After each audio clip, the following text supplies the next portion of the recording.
Program ove Vlade, ma u biti to nije program, to je jedan pamflet. Kaže ovako: Republika Hrvatska će angažiranije koristiti prednosti članstva u EU i NATO. Dame i gospodo, kakve smo mi koristi do sad dobili od članstva u Europskoj uniji? Zaposlenih je danas manje nego je bilo kada smo u EU ulazili. Ulaskom u EU ne da nismo dobili novo tržište, nego smo izgubili i naše vlastito. Jedino što vi smatrate uspjehom je vjerojatno bijeg od više od 100.000 ljudi iz naše zemlje koji su našli vjerojatno radna mjesta tamo, ali ona ovdje nisu stvorena. A osnovna ideja je bila da se ta radna mjesta stvore ovdje. Što se tiče NATO-a i njegovih blagodati, mi smo vidjeli koji su to darovi NATO pakta. Vidjeli smo nedavno u Jemenu bombardiranje, vidjeli smo tamo mrtve i to sve provodi ekipa iz Washingtona.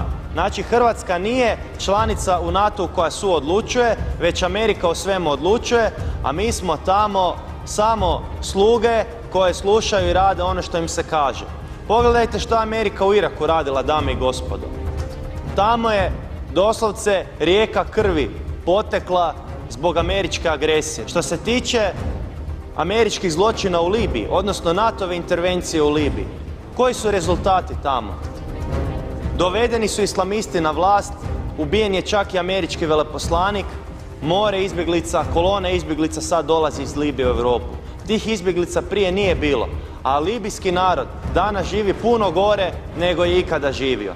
NATO je počeo tu lažnu humanitarnu intervenciju da bi zaštitio civile. Međutim, civila je ubijeno u toj NATO intervenciji i onome što je uslijedilo puno više nego je stradalo u desetljećima vladavine Muamera Gaddafija.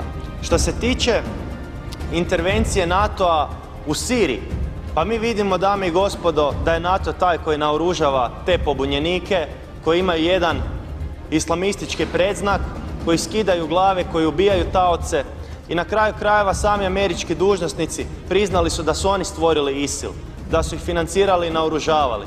I civili koji stradavaju u Siriji bivaju ubijani na dnevnoj bazi sa hrvatskim oružjem, jer je Hrvatska na zahtjev SAD-a donirala američkoj vladi oružje koje je zapravo završilo u Siriji. Nitko nikada za to nije odgovarao.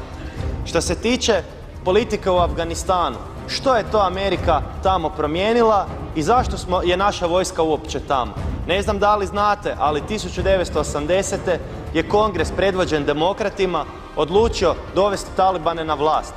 Dao im je novac i oružje i tada je Bin Laden bio prijatelj Amerike. 8 godina je dovodila talibane na vlasti i onda pod izlikom da su talibani teroristi ih samo par godina kasnije išla rušiti i već 15 godina tamo ubija ljude. Što se tiče izbjegličke krize, je li bilo izbjeglica iz Afganistana, je li ih bilo iz Sirije dok se Amerika tamo nije uključila i napravila krvavi pir? Dame i gospodo, nije. Kao što nije bilo niti iz Iraka, niti iz Libije. Američka vlada, odnosno NATO pakt, je najveći generator izbjegličke krize, a istodobno prima najmanje izbjeglica. Ja bih samo zamolio zastupnika Pernara ako može da se drži teme.